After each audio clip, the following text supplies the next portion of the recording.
Nav Nation, how we doing, guys? Welcome back to another video. It's your boy PokéNav here.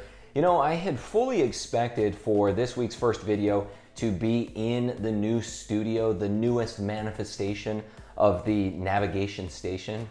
Talk about alliteration there. But due to some unforeseen internet issues, it looks like we are going to have at least one more video here in the OG navigation station. And I thought, you know, if it is the last one, right? If it is the last episode that we're gonna have here at the place that started it all for us, well, why not talk about some of this stuff that you see here behind me? I wanna go ahead and talk today a little bit about Japanese Pokemon cards and Japanese Pokemon products, and if it's time to perhaps think about at least moving to this section of the hobby. You know, Japanese cards is one of those that has been overlooked, I think, for a long time, and I find it really interesting. And here's why. So the first thing I want to talk about here is that, for me at least, back in the day, Japanese cards were really the gold standard for the Pokemon card hobby. For those of you that have been around for a long time, especially from Generation 1, you'll remember that back in the day, having Japanese Pokemon cards was really the go-to thing. Those were the cards that you really wanted.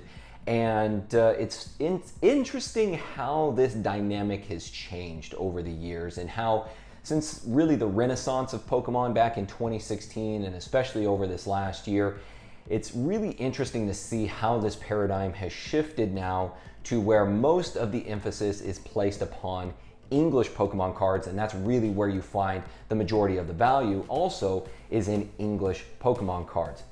And to me, it's kind of, you know, it makes sense in some ways, right? Because, you know, if you're from America or you're from an English speaking country, and those are the cards that you had the majority of when you were a child, it makes sense that those would be the type of cards that you would want to have in your collection. That's the, you know, for people out there that are wanting to spend a lot of money on these cards, those are the ones that they also remember from their childhood as well, right? And with that higher disposable income, they're gonna put it onto those English cards. But if we actually think about it, right? If we actually think about some of the highest end cards in the Pokemon hobby, a lot of those, and I would say the vast majority of the very top end, you know, the 1% of 1%, are actually Japanese cards. If you think about it for a second, Pikachu Illustrator, Kangaskhan Trophy card.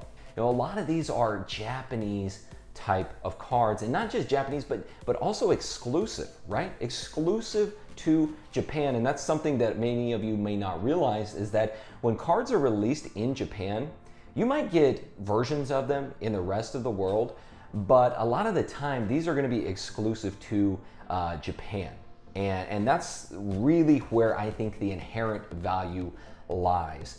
You guys are familiar with Scott Pratt, and you're familiar with his tenets, older, rare, mint, or better.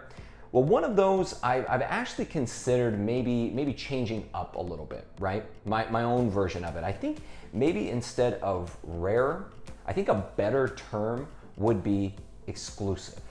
And here's why. With a card that is rare, just because it is rare doesn't always make it valuable, right? You can have cards that have really low populations. We can go back to first edition base set, and you can have, you know, cards in there that have really low populations, but nobody really wants them, right? Energies or trainer cards or things like that. So by that particular characteristic of just being rare does not always make it valuable. However, exclusivity not only takes in that sort of inherent value, that sentimental value, but it also takes into consideration that fact of being rare as well. Those two really come together to make something exclusive. And typically, you're going to find exclusive type of cards in Japanese sets. You know, cards that are specifically released from Japan. So let's go back, right? Let's start off and let's talk about vintage, right? Let's talk about vintage Japanese cards. Well, for the longest time now, they have been trading at a discount compared to their English equivalent. You guys can go and you can compare. Let's just take one that everybody knows. Well, we'll just do base set Charizard PSA 10, right? So for an English card, some of the most recent sales data for a base set PSA 10 Charizard currently going for around $16,000, right, in that condition. Now, if you compare that to the Japanese equivalent, you're looking at a discount of around $10,000. That's right, the Japanese card is currently trading at around $6,000. And if you stop and think about it, it's kind of a cognitive dissonance to think that you've got a card that is in so many ways the exact same card as the English equivalent, just in a different language. And you've got such a big price differential there. And again, this did not always used to be that way. It used to be back in the day that collectors really wanted these Japanese type of cards because they were hard to get, right? Japan was like this Elysium, right? This is where it all spawned from. This is where it all came from. And those were the cards that were sought after.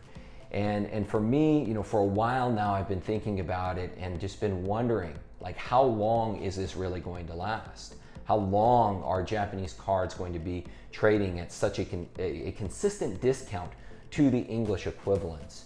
And I think that right now, the hobby is starting to change. The paradigm is starting to change, and many people are starting to realize the real value in these Japanese cards and the opportunity, the value investment that exists with a lot of these Japanese cards and being able to pick them up at such a deep discount compared to their English equivalent. So this is a great opportunity, in my opinion, for many of you out there to pick up a lot of these very, very sought after cards at a much, much cheaper price. So we've talked about this, right? We've talked about it kind of ad nauseum about this dissonance that exists between vintage Japanese and vintage English cards and continues to exist. But you're starting to see that, right? You're starting to see that gap close. And I think it's the knowledge, it's the increase in education from the majority of the hobby. And we can go back, right? We already talked about the Pikachu Illustrator, Kangaskhan Trophy card, World Championship cards, all these different things. When you start to look back and you start to look at these older cards, it's typically those Japanese type of cards that make their way to the top consistently again and again and again. So now we've discussed a little bit about vintage. Let's go ahead and move on to modern. Now, you guys have heard me talk before. In my opinion, I am less inclined to believe in the long-term inherent value of the majority of set cards from English releases. What I have found to be a much more worthwhile pursuit is the Japanese exclusive type of cards. And especially when it comes to things like this, right? Things like this right here. We've talked about it before. These type of things behind me. When you've got a card that is only released in a box like this, I think that is a great opportunity. And let's talk for a second, because I know there's a lot out there that are going to say, well, PokéNav, what if that Espeon VMAX card, that promo card, gets released in English? And that is a very real possibility, right? And we've seen that happen before. We have a card that is released in Japan, we think that it's exclusive, and then it ends up getting a reprint essentially in English. And in the short term, this can affect the value of that particular card, right? And you can see the English card sometimes even surpass it. But it's not always a one-for-one, right? It's not always a one-for-one in seeing that the English surpasses the Japanese or that the Japanese card decreases in value because of the reprint. We have several examples in the past where that's not always the case.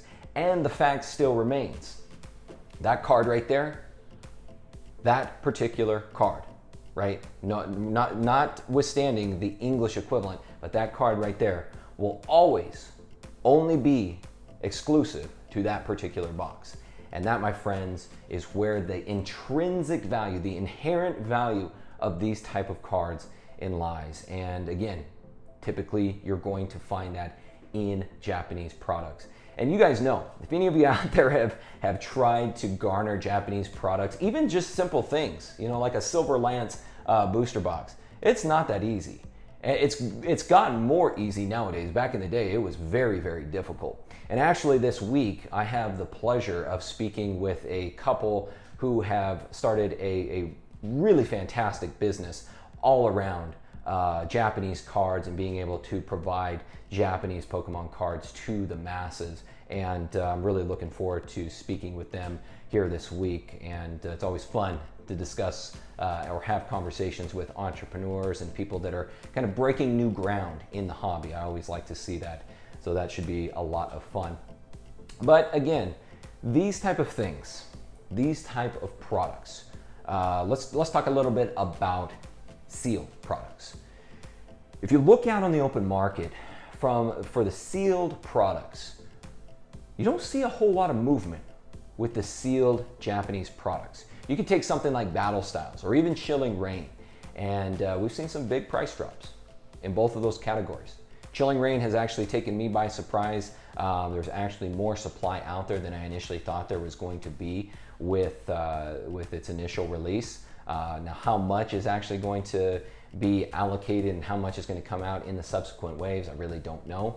At this point, it's not going to be much, but nonetheless, we have seen price drops in both of those sets.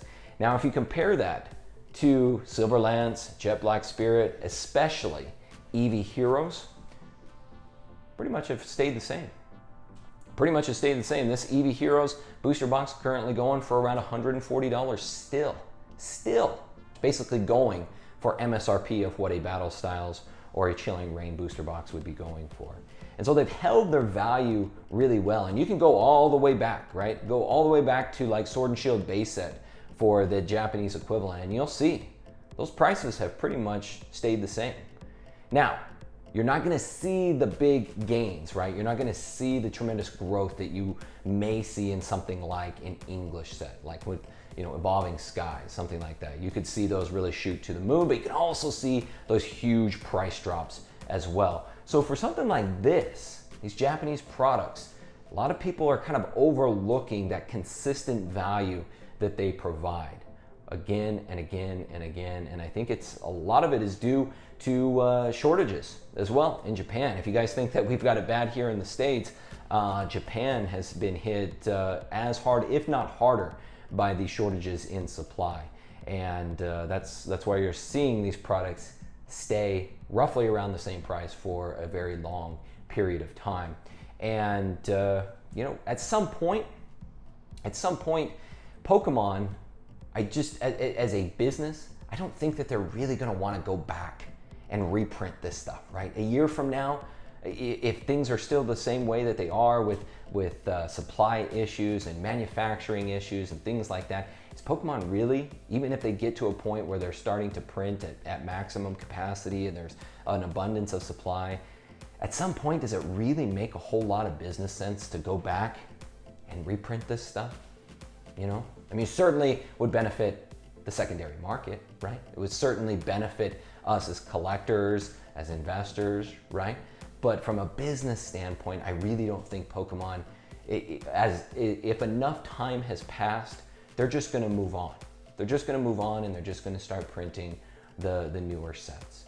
And so that is where something like this, picking it up now, while these prices are staying consistent and are not getting a huge amount of reprints and waves and things like that, could very well be a great opportunity.